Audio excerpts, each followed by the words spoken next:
Iedomājies, cik daudz šitādi boti ir sataisīti par šitiem gadiem, kas ir nākuši no tiem Kinderu, Fucker, Paradise hausiem, ja? Nu, piemēram, kā Kaspars, ja?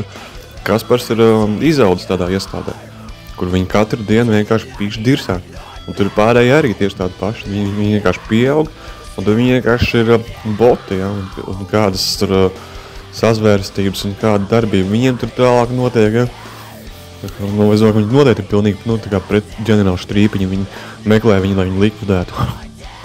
Jā, un Ričijs Ru jau ir padevis sveicienu pedofilam ģenerālam Štrīpiņam, kā Virvīte, Mezgliņš, Ķeblītis un Štrīpiņam, kā vajadzētu jau beidzot saprast, ko viņš ir izdarījis, jā, ar šitiem bērnamniekiem, jā.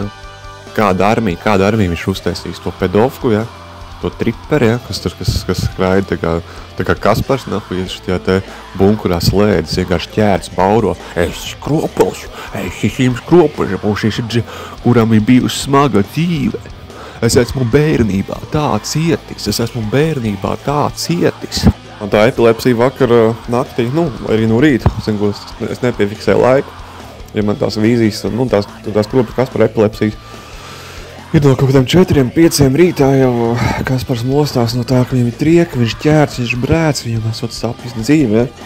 Bet kurš visus šos gadus caur to psihotroniku, kibertroniku, caur signālu, masturbē uz tām mazām meitenēm un ved viņas tā kā pisties ar kaut kādiem tur prijomņikiem, tā kā, lai uz izvarošanu tā tālāk. Cik daudz ir tie operatori, dispečeri slēdži, ja? Kas savu to pozīciju, to krēslu saucamo izmantoja, lai varētu vienkārši Latvijā izvarot bērnus